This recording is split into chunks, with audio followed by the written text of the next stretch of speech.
आराधना। नमो वैरिहन्ताणं नमो सिद्धाणं नमो आयर्याणं नमो वज्रायाणं नमो लोये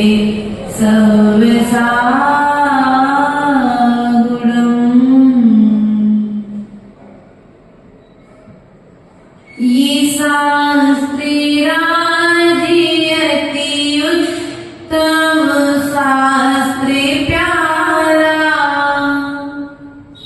जो भी लिखा सच लिखा गुरु ने उचारा, जो जो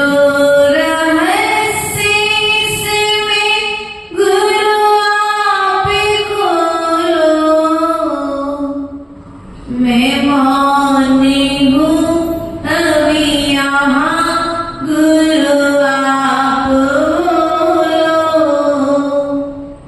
मैं मौनी हूँ अभी यहाँ गुरु आप बोलो।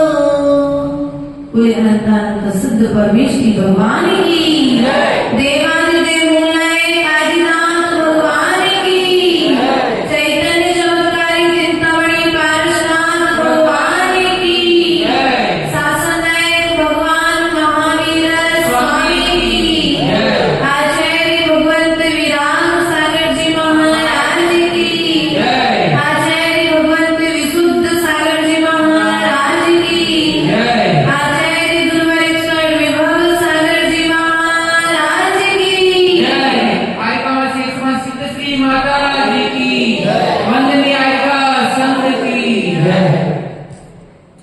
प्रिय बंधुओं, अपना यहाँ का विषय चल रहा था दर्शन पाठ। दर्शन पाठ अर्थात जनेन्द्र भगवान के दर्शन की महिमा। किसके दर्शन की महिमा? आज तक आपने किस किस का दर्शन किया? सच में? इसके अलावा कोई चीज का दर्शन नहीं किया मंडी में? जितनी भी वस्तुएं आपके ज्ञान का चक्षु का विषय बन रही हैं, वे सब आपके लिए दर्शन का विषय बन रहे कि नहीं बन रहे? अर्थात देखना। आपने इन सब चीजों के बीच में रहते हुए दृश्यमान वस्तुओं में भी आपने नमस्कार के लिए चयन किया कि आप नमस्कार किसे करेंगे। देखिए, वे समंतभद्र स्वामी जिनके सम्यक दर्शन के विषय में ऐसी बात कही जाती है प्रीतेश कि समंतभद्र स्वामी न्यायाचार्य थे, तार्किकाचार्य थे, महान आचार्य थे, व्याकरणाचार्य थे। हर विषय में मजबूत 3 लोक का नक्शा हो, चाहे प्रथमान योग की कथाएं हो, चाहे नए और प्रमाण की विवक्षा हो, ऐसे समंतभद्राचार्य जिनके लिए बंटी भैया मुनि दीक्षा के बाद भस्मक व्याधि जैसा रोग हो गया। कौन सा रोग हो गया? कौन सा रोग हो गया? सामने आ जाओ भैया। क्या नाम भैया का? धर्मेंद्र। धर्मेंद्र। कितने धर्मेंद्र भैया? सभी धर्म के इंद्र हैं, इसलिए तो यहाँ धर्मेंद्र हैं। धर्म धन इंद्र विवक्षा करेगी तो धर्मेंद्र हो जाएगा। तो धर्मेंद्र भैया वे समंतभद्र आचार्य जब मुनि अवस्था को प्राप्त हुए, कहा तो श्रावक की तरह जीवन जी रहे थे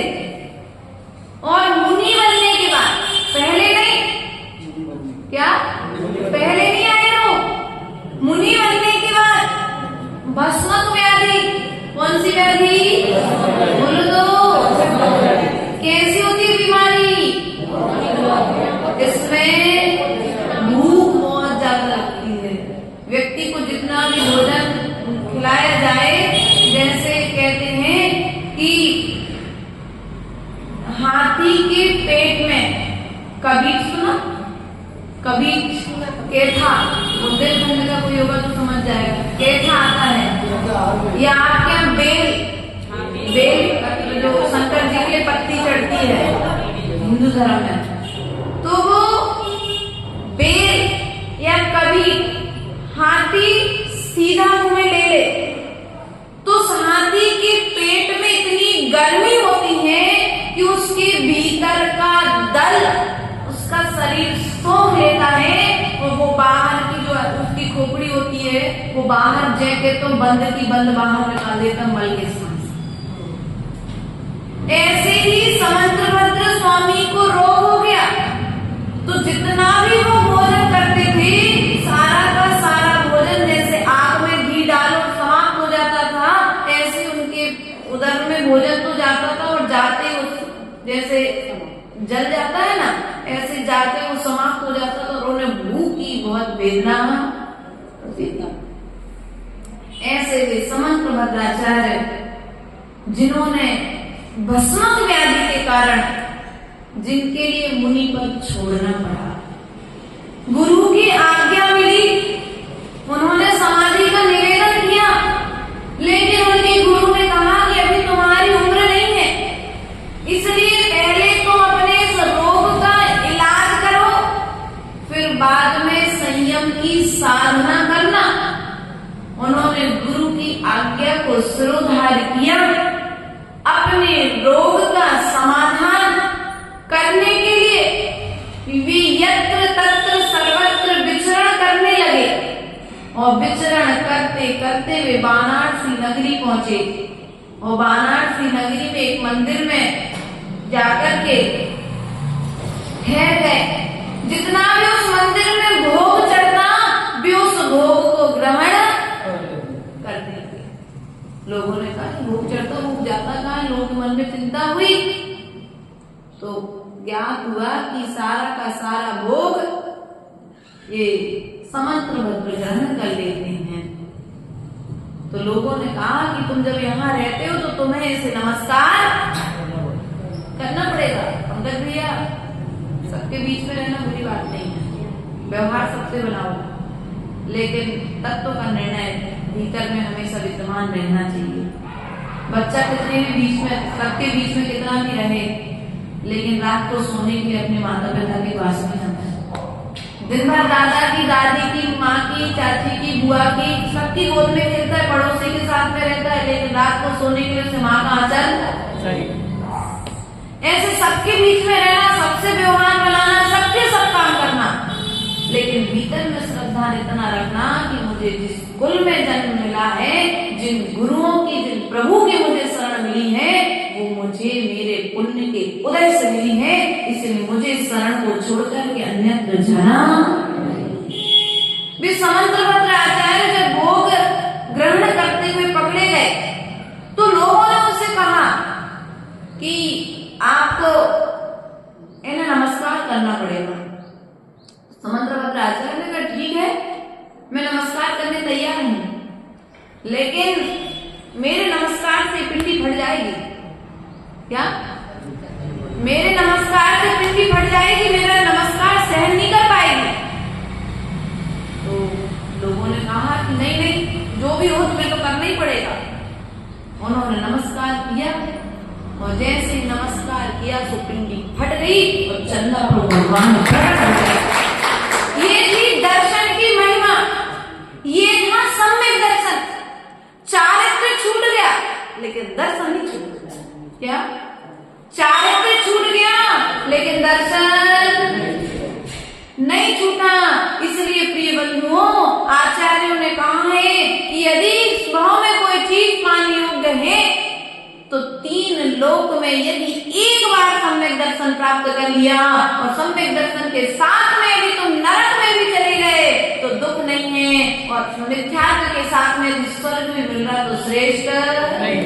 वही बात यहाँ पर आचार्य भगवंत कह रहे हैं, जिन धर्म विनिर्मुक्तो मां भवेत् चक्रवर्त्यपि स्याचेतोऽपि दरिद्रोऽपि जिन धर्मानुवासिता।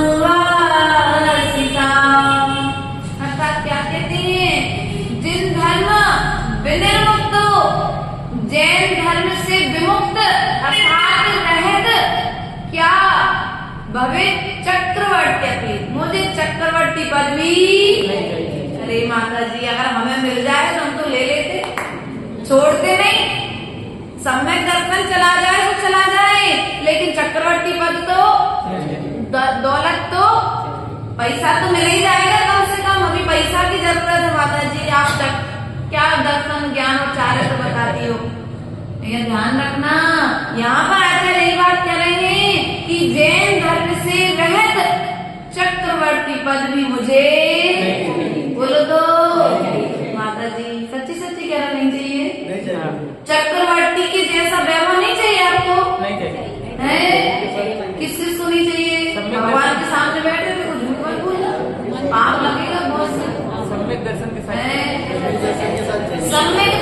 के साथ चक्रवर्ती पद मिल जाए, लेकिन जब सम्यक दर्शन से रहे मुझे चक्रवर्ती पद भी, चाहे क्या कहते स्याचेतोऽपि दरिद्रोऽपि जिन धर्मानुवासिता, चाहे मैं दरिद्री हो जाऊं लेकिन मैं सदा जैन धर्म का आचरण करता रहूं। सम्यक दृष्टि जीव ये भावना करेगा, किसको मांगेगा, पैसे को नहीं मांगेगा, सम्यक दर्शन को मांगेगा। मैं गरीब रह लूंगा लेकिन मैं जहाँ हूँ मैं वहां पर श्रेष्ठ हूँ, क्योंकि मुझे मालूम है आज भले ही थोड़ा सा टाइम लग रहा है, लेकिन एक न एक दिन तो फाइल मेरी उठेगी और मेरा काम हो जाएगा। बोलो तो हो जाएगा, विश्वास है ना। बस कभी भावना मत करना ये कैसा धर्म मिल गया।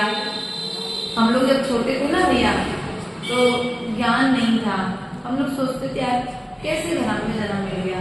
रात को वो सहेली कितनी अच्छी रात को बढ़िया खाती है, तो देखो छोटे थे समझ नहीं थी, तो कहते बढ़िया अब अष्टमी चतुर्दशी को आलू की सब्जी नहीं मिलना है और सहेलियों के साथ जाना तो रोज टिफिन में आलू की सब्जी, और मम्मी रखती नहीं थी, नहीं ये सब चीज नहीं चलेगी, अपन को नहीं रखना पड़ता।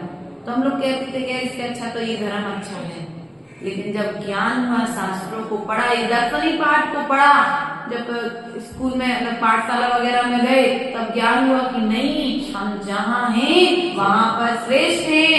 आज हमारे लिए जो चीज सिखाई जा रही है वो त्याग हमारे लिए दूसरों की हिंसा से बचा रहा है। आलू में क्या है, कितने जी में आलू है, पूरे आलू में। देखो ज्ञान तो कितना बड़ा ज्ञान, लेकिन त्याग आलू का आजीवन त्याग, कितने लोग का आजीवन त्याग है। और आप लोग नहीं खाते लेकिन खिलाने का कितने लोग का त्याग है। ध्यान रखना, खिलाने का भी त्याग करो, क्योंकि कहीं ना कहीं कृत कार्य अनुमोदना का पाप तो अपन को लगता है ना। इसलिए पाप से बचने का उपाय, अब आप कहो माता जी करते तो नहीं है, कृत तो नहीं करते, लेकिन कार्य तो अनुमोदना तो या तो करने की प्रेरणा देनी पड़ती है या फिर अनुमोदना करके करवाना पड़ता है। ध्यान रखना। श्रीपाल का नाम सुना पंडित भैया, भंवरलाल जी श्रीपाल का, अरे कुशलगढ़ के श्रीपाल जी नहीं, वो जो सिद्ध चक्र विधान की महिमा में आए मैना सुंदरी के पति देव, उनकी बात कर रहे हैं हम। नहीं तो तुम लोग कोई कुशलगढ़ के श्रीपाल जी पास चले जाओ, नहीं। तो वो जो श्रीपाल था ना, श्रीपाल ने कोई ज्यादा बड़ा पाप नहीं किया था। श्रीपाल के साथ जो 700 सैनिक थे ना, उनने कोई पंकज के ज्यादा बड़ा पाप नहीं किया था। राजा ने कहा था कि ये भांड है मुनिराज के लिए, ये अपशब्दों से उनको कुष्ठ रोगी है, अन्य अन्य शब्द कह करके मुनिराज को अपशब्द कहे थे। तो जो 700 सैनिक थे ना, हाँ राजा साहब आप सही कह रहे हैं, तालियां बजाकर के राजा की अनुमोदना।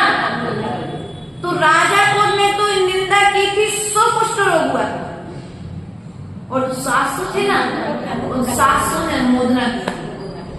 अब बताओ माता जी पाप करते तो नहीं है, लेकिन अनुमोदना करने से भी पीछे। इसलिए प्रयास करो, पाप स्वयं को भी नहीं करना है और पाप की अनुमोदना भी। घर स्वयं का तो बहुत अच्छा बना लिया, अब ये लोग हमें कैसे पाप में लगाते पता है? प्रीतेश जैसे लोग हमको पाप में कैसे लगाते हैं? माता जी अपने घर तो है, देखो तो कैसा बना हमारा मकान। यदि हमने कह दिया बहुत अच्छा बना, तो अब नींव से लेकर के छत तक जितनी हिंसा हुई थी उसका छट्टा हमारे हिस्से में। अनछना पानी, खोदना, मिट्टी, जो जो भी काम हुए हैं सब कुछ का छट्टान। इसलिए भैया कभी किसी साधु से नहीं पूछना हमारा घर कैसा। अगर साधु ने धोखे से तुम्हारे प्रेम बस वात्सल्य बस उसके मुख से निकल गया कि तुम्हारा घर बहुत अच्छा बना, तो फिर पाप, बोलो पाप किसको लगेगा? अनुमोदना का पाप। इसलिए जैन धर्म में जो तुम्हें मिला है, इस जैन कुल में तुम्हें से स्वयं पाप करने के लिए भी तुम्हें बचाया जा रहा है, और जो पाप कर रहा है उसकी अनुमोदना करने के लिए भी। माता जी हमारा तो बिल्कुल पूर्वक त्याग है चुगली करने का, हम किसी की चुगली। लेकिन यदि कोई करके आ जाए, बहुत अच्छा काम किया तुमने आज, ऐसे करना चाहिए था, अनुमोदना बोलो, ऐसे करते कि नहीं करते? अब काम तुमने नहीं किया, सामने वाला झूठ बोल करके आया है, गाली दे करके आया है, लड़ाई झगड़ा करके आया है, मायाचारी छक्कापट करके आया है, और तुमने अनुमोदना करके उसके पाप का छट्टा अपने हिस्से में। अब बताओ नैया पार कैसे होगी? सबको जाना है संसार से पार होना, हमें भी पार होना है, तुम्हें भी पार होना है। इसलिए कहते हैं कि जैसे बॉर्डर पे खड़ा सैनिक प्रतिपल सावधान रहता है, ऐसे संत निवास में बैठे साधु को प्रतिपल सावधान होना चाहिए। पता नहीं किस रूप में कहां से कौन कार्य का अनुमोदना करा के तुमसे पाप करा लेता है। महाराज अब मैं गाड़ी खरीदी, आप सस्ते तो बना दो। अब गाड़ी जितनी बार चलेगी, जितना डीजल जलेगा, जितने बार चलेगी, उतना पाप किसको लगेगा? अच्छी खरीदी हुई है तुमने गाड़ी, आशीर्वाद, गाड़ी के लिए आशीर्वाद खुद कर रहे, उसके लिए क्या करवा रहे हैं आप लोग? साधु से स्वस्तिक बनवा रहे हैं, साधु की कर अनुमोदना, पाप किसको लगेगा? तुम्हें तो लग भी रहा है, साधु को भी। ध्यान रखना, किस क्षेत्र में साधु का आशीर्वाद लेना है, किस क्षेत्र में साधु की अनुमोदना करवानी है, इस विषय को हमें सोचना पड़ेगा, हमें विचार करना पड़ेगा। क्योंकि जब तक हम विचार नहीं करेंगे तब तक हम पाप से ना स्वयं बच सकते ना दूसरे को बचा सकते। इसलिए अनुमोदना कराओ। महाराज हम मंदिर बना रहे हैं, महाराज हम भगवान विराजमान कर रहे हैं, अच्छे से हो जाए हमारा काम, आप आशीर्वाद करो। अब मंदिर खोदने में पाप होगा, लेकिन ऐसा कहते हैं धार्मिक कार्यों का आशीर्वाद लोगे तो पाप तो होना है, लेकिन जितना पाप घर बनाने के समय आशीर्वाद लेने पर साधु को लगा था, उतना पाप मंदिर बनाने के आशीर्वाद में नहीं लगेगा। क्यों नहीं आई तुम्हें धर्म में बात आई? नहीं आई। समझना, दोनों में पाप लग रहा है, दोनों में गड्ढे खुदना है, दोनों में पिलर खड़े होना है, दोनों में छत ढलना है, लेकिन एक जगह पर आकर के व्यक्ति कर्म की निर्जरा करेगा और एक स्थान पर रहकर के व्यक्ति पाप का कर्म करेगा। एक जगह पर रहकर के व्यक्ति विषय को भोगेगा और एक जगह पर रहकर के व्यक्ति विषयों का त्याग करेगा। इसलिए यदि कराना पड़े, आशीर्वाद लेना पड़े तो लेना, लेकिन हम तो कहते साधुओं को बुलाकर के कहना महाराज आप तो बड़ी अच्छी साधना करो, आप तो ऐसा आशीर्वाद दो कि हमारे सब धार्मिक कार्य अच्छे बन जाए, अच्छे हो जाए। इसलिए वहां पर सम्यक दर्शन का कारण जिनेन्द्र भगवान की प्रतिमा।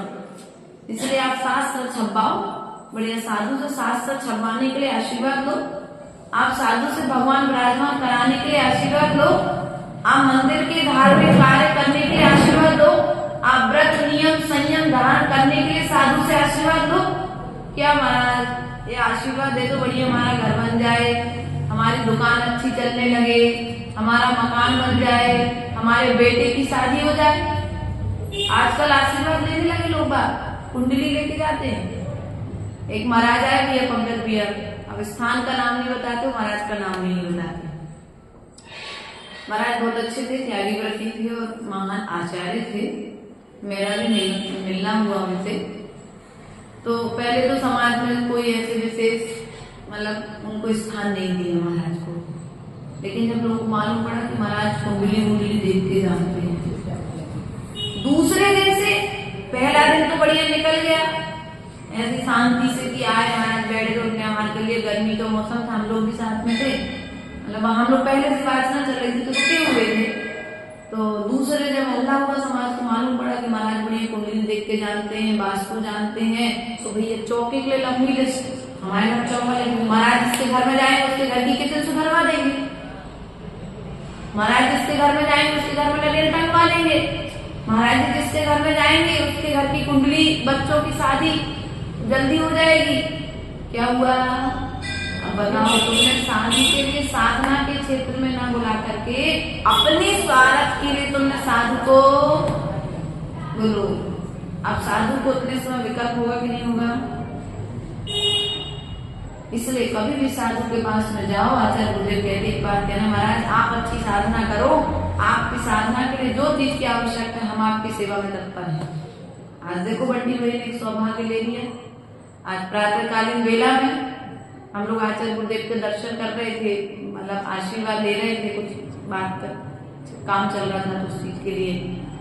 तो बंटी भैया पहुंचे सुबह से दर्शन करने, आचार्य गुरुदेव उनको दिखाई रहे थे कि आचार्य विराट सागर जी की पहली प्रतिमा आचार्य गुरुदेव ने बनवाई और आई ही थी।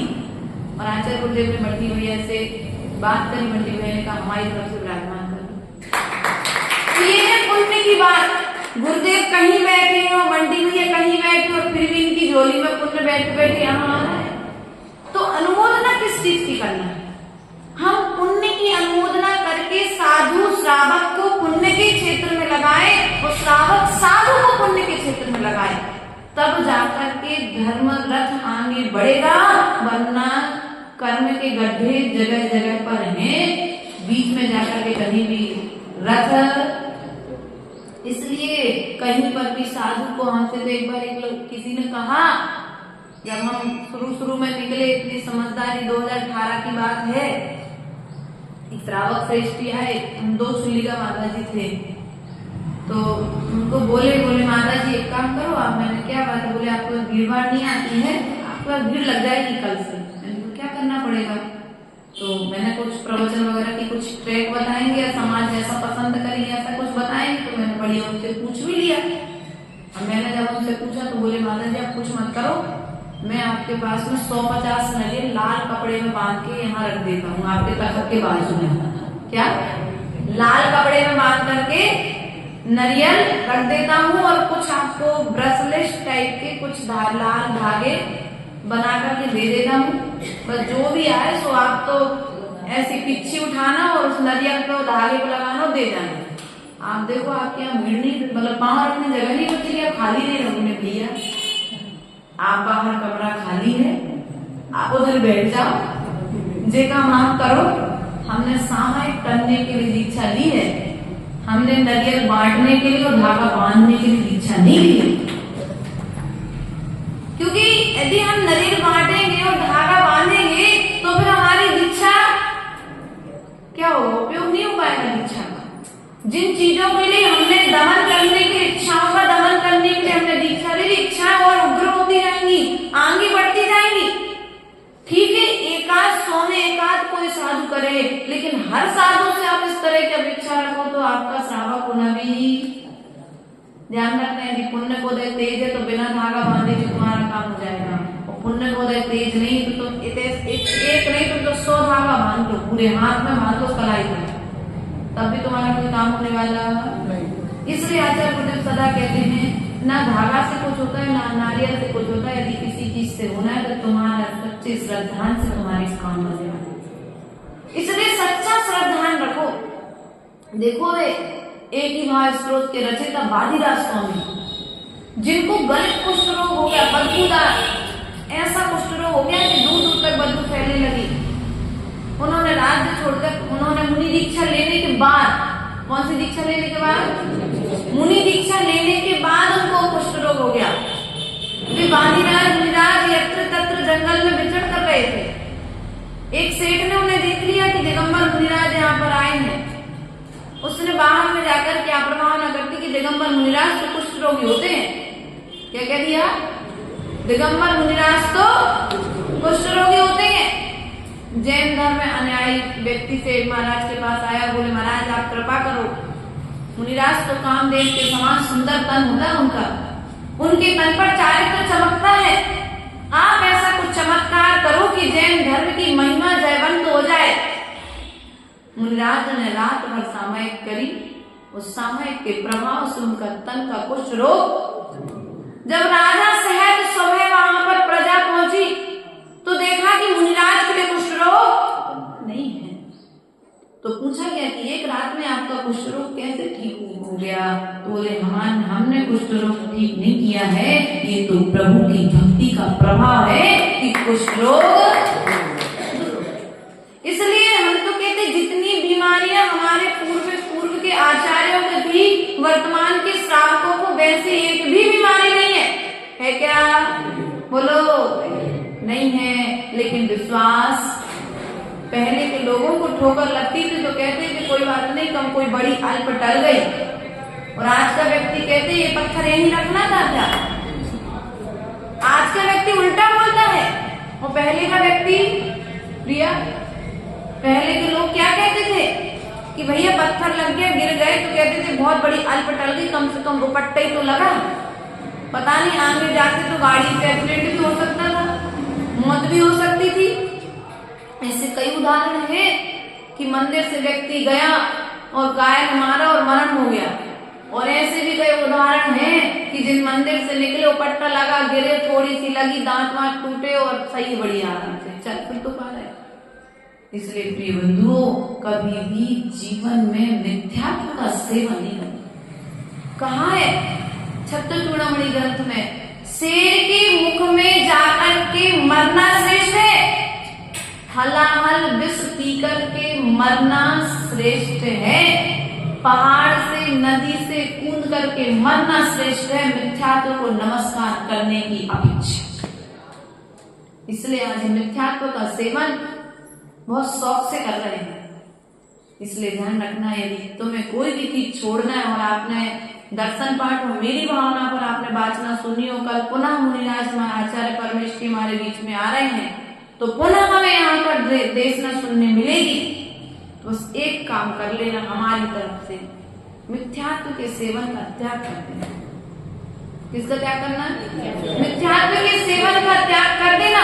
आप दरिद्री रहना, चूटी पानी टूटी कुटिया में रहना पसंद कर लेना, लेकिन जहां पर मिथ्यात्व का सेवन हो रहा हो उस स्थान पर जाना पसंद।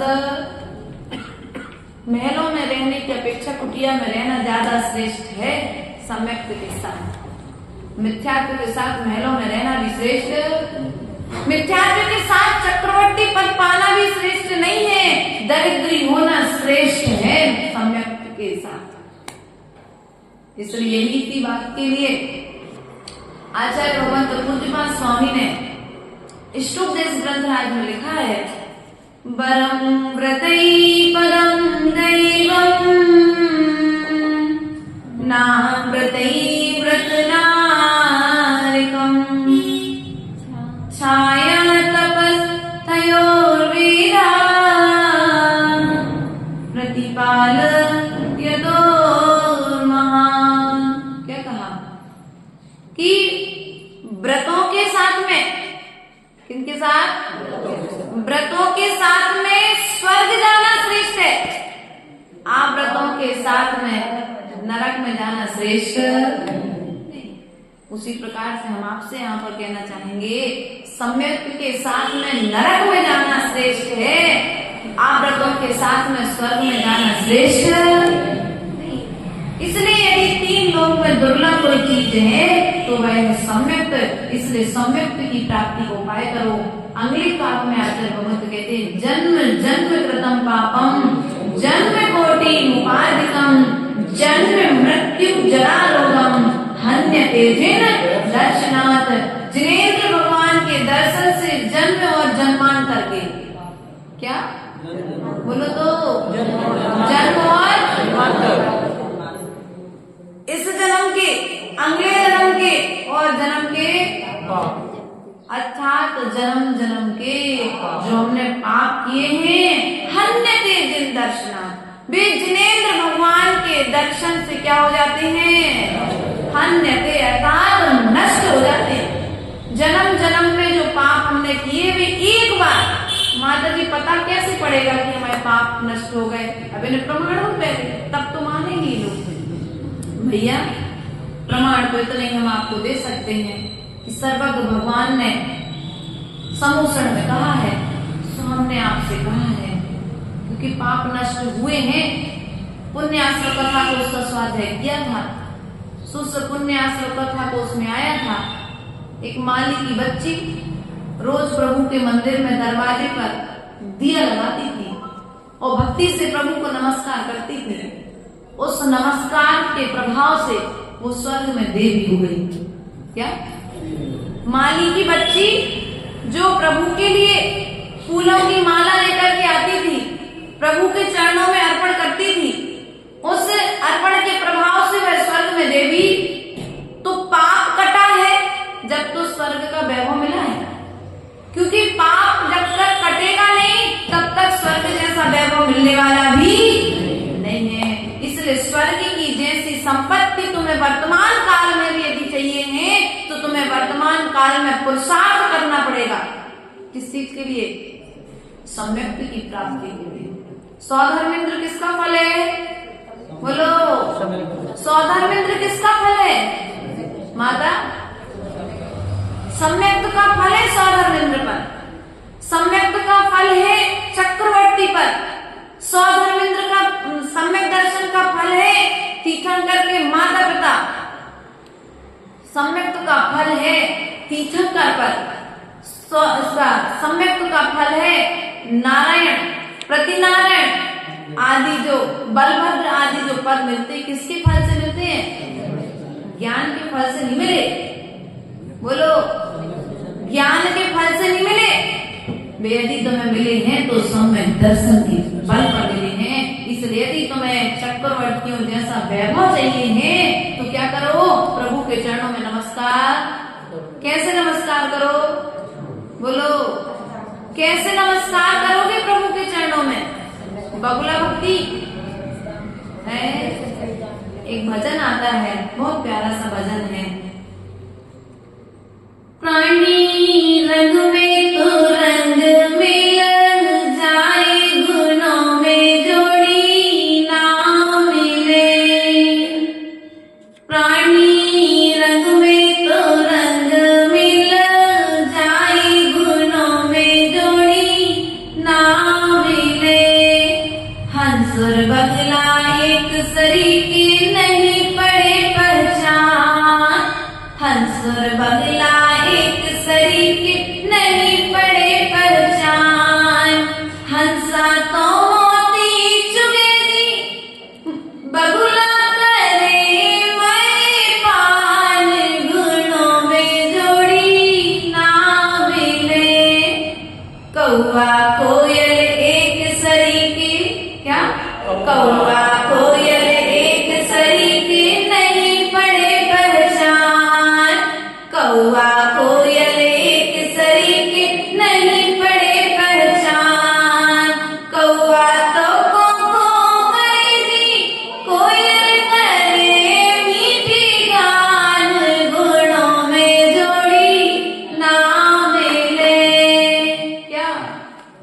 दोनों रंग से एक से हैं, लेकिन गुणों में जोड़ी बस। उसी तरह से हम जैसे कुछ श्रावक भी होते हैं, मंदिर में आते हैं, बैठते हैं, रहते हैं, लेकिन फिर भी कुछ कौवे की तरह होते हैं, कुछ बगुले की तरह होते हैं, कुछ हंसा और कोयल की तरह।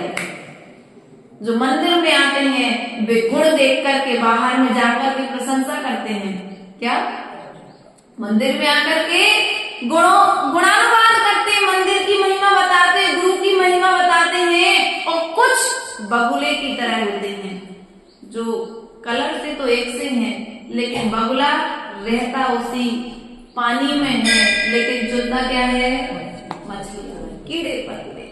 और बगुला रहता उसी में हंसता रहता, सो मोती चुनता है। बस हमारी भी कुछ प्रवृत्ति है, हम साधुओं के पास में जाते हैं जो हंसा की तरह होते हैं, वे गुणानुवाद करते हैं, और जो बगुले की तरह होते हैं वो अपयस। इसलिए आज नियम ले लेना कि हमें कोयल की तरह काम करना है, अपने स्वर से गुणानुवाद करना है। हमें अपने स्वर से ऐसा नहीं बोलना कि कौवे की तरह लोग, अरे चुप तो हो जाओ। कौवे की जैसी आवाज किस किसको चाहिए? अरे सीधा सीधा पूछा, बुरा लग गया? कौवे की आवाज किस किसको चाहिए? कुत्ते की अच्छी लगती हो, बिल्ली की? अरे किसी की आवाज तो पसंद होगी। तो कोयल की आवाज चाहिए, कैसे मिलेगी? कोयल तो नहीं बनना किसी को। कोयल की जैसी आवाज चाहिए है तो तुम्हें प्रभु का और गुरु का गुणानुवाद करना। यदि तुम प्रभु का और गुरु का गुणानुवाद नहीं करोगे, अपने मुख से जिनवाणी नहीं बोलोगे, तो फिर तुम्हारा स्वर या तो मेढक के जैसा रहेगा, या फिर तुम्हारा स्वर कौवे के जैसा रहेगा, या फिर तुम्हारा स्वर, अब समझ जाओ, जो भी प्राणी है उनकी तरह तुम्हारा स्वर हो जाएगा। इसलिए पहले लोग कहते, पहले हमारा स्वर बहुत अच्छा था, माता जी बहुत अच्छा गाते थे, और अब हमारा स्वर बिगड़ गया। क्यों बिगड़ गया भैया? पहले तुम निंदा नहीं करते थे, पहले तुम चुगली नहीं करते थे, पहले तुम दूसरों की अपयस नहीं फैलाते थे, लेकिन अब तुमने क्या किया? अपने मुख का दुरुपयोग किया है, तो तुम्हारा स्वर भी बिगड़ गया। इसलिए प्रयास और पुरुषार्थ करो। ये मनुष्य पर्याय मिली है, इस मनुष्य पर्याय का फल हमें प्राप्त करना है। तो जन्म जन्म के पापों को यदि काटना है तो हमें इस मनुष्य पर्याय को सार्थक करने के लिए सम्यक को प्राप्त करना पड़ेगा। यहाँ पर कहते हैं अंतिम कारिका के माध्यम से,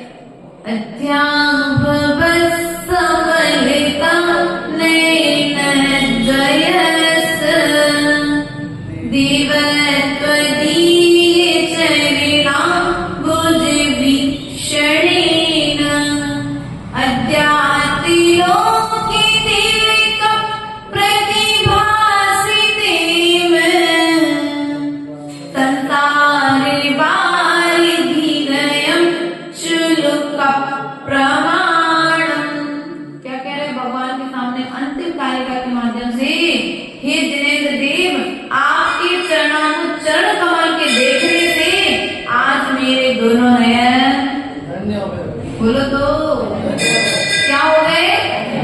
किसके नयन? भगवान आप देख लो, आपके धन हो जाएंगे। अरे बड़ा अतिशय है कि मंदिर आकर तो कभी नहीं आते। मंदिर लोग कहते हैं कभी कभी, माता जी कोई महाराज जी माता जी के पास ऐसे बढ़िया अपने मुख से अपनी तारीफ करते हैं तो ऐसा लगता है तुम अपना यश गा रहे हो क्या अभ्यास गा रहे हो। अपने मुख से कहते माता जी हम तो कभी किसी महाराज जी माता जी के पास नहीं जाते थे, तो आ गए आपके पास।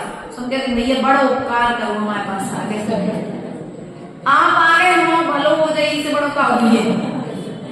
इसलिए क्या कह रहे हैं, जब भी प्रभु के चरणों में जाओ और गुरु के चरणों में जाओ, निर्मल जी अच्छा आप यहाँ बैठे हो, मैं आपको पीछे घूर रही हूँ, मैं कहती सामने सेठ जी ऐसा कोई दिख नहीं रहा है क्या बात।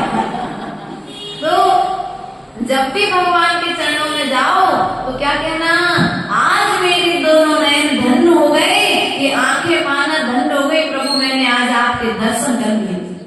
गुरु के चरणों में जाओ तो कहना आज मेरे दोनों नयन धन्य हो गए कि मुझे इस पंचम काल में भी धरती के देवता स्वरूप निर्गत गुरुओं के दर्शन हो गए।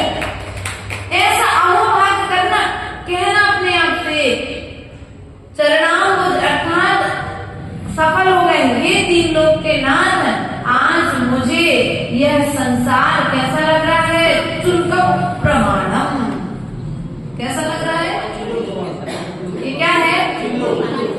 है?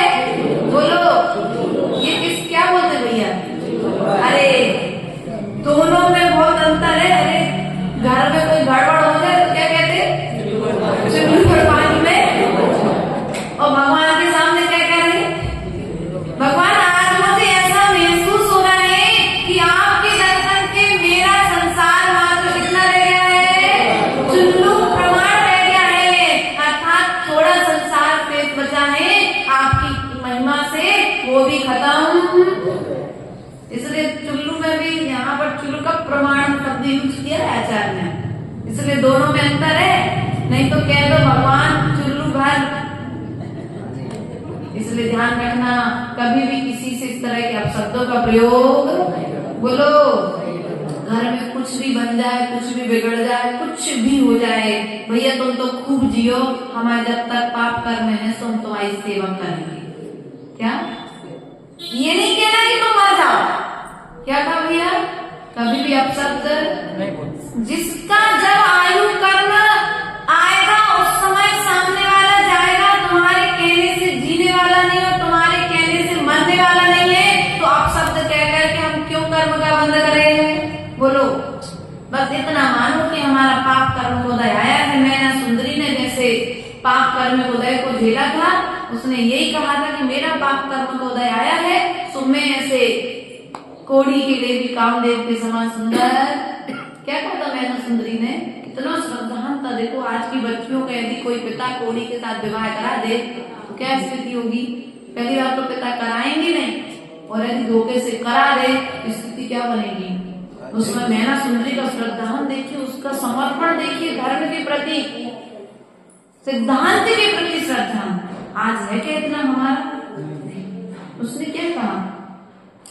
मैना सुंदरी कहे पिता से, भाग्य उदय जब आएगा। मैना सुंदरी कहे पिता से, भाग्य उदय जब आएगा।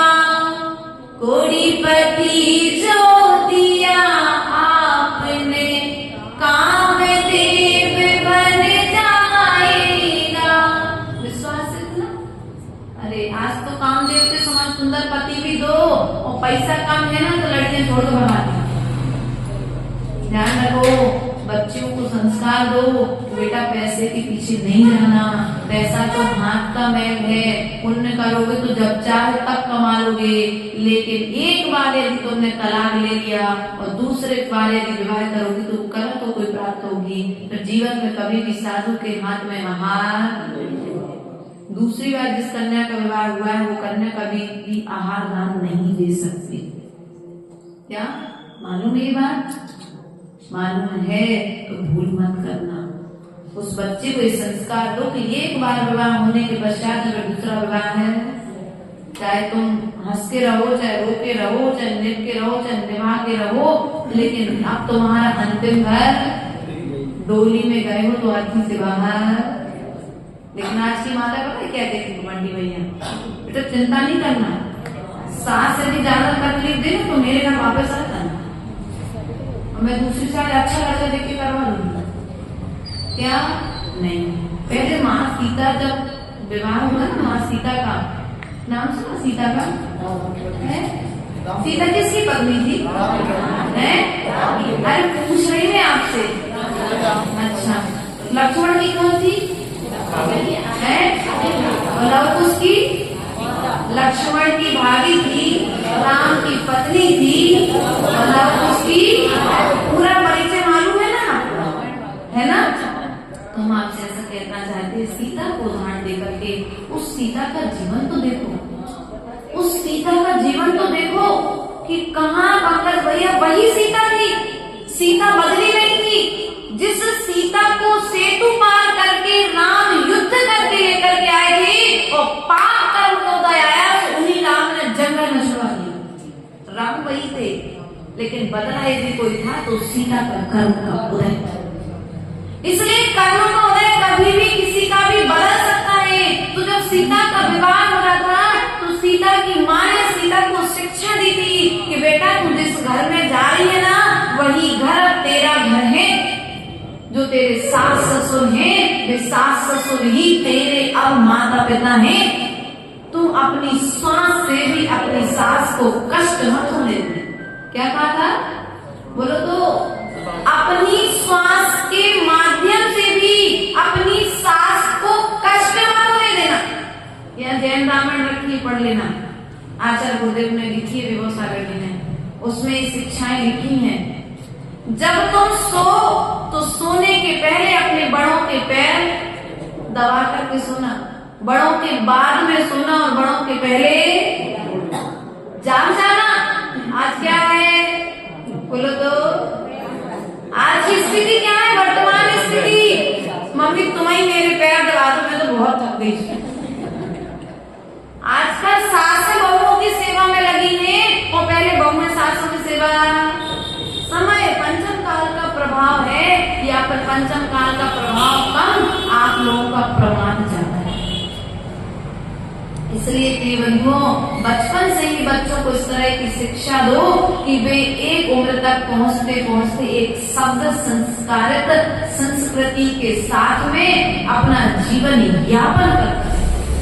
हम तो कहते प्रत्येक माता के लिए, अपनी कुमारी कन्या के लिए जैन रामायण पढ़ानी चाहिए। इस मंदिर में 2-3 जैन रामायण रखी है, मैंने अभी यहाँ से ले जाकर के पढ़ने के बाद मंदिर में विराजमान कर दी। तो आप लोगों से भी हमारा निवेदन है कि यदि तुम अपने बच्चे को बाकायदा चाहते हो उसका कभी तलाक ना हो, वो एक व्यवस्थित वस्त्रों का पहनाव रखे, वो अपने बड़ों की विनय करे, तो उस बच्ची को अभी से घुट्टी में, कहते ना, घुट्टी में पिलाओ वो चीज कि बच्चे संस्कारित रहें और वे संस्कारित रह करके जिस परिवार में जा रहे उस परिवार को संभालें। ऐसे संस्कार यदि आप दोगे तो ये जैन कुल पाना आपका सार्थक हो जाएगा, वरना जैन कुल में आने के पश्चात में भी सब कुछ बर्बाद हो जाएगा। इन्हीं भावनाओं के साथ भगवान महावीर स्वामी की, परम पूज्य आचार्य गुरु विभव सागर जी महाराज की।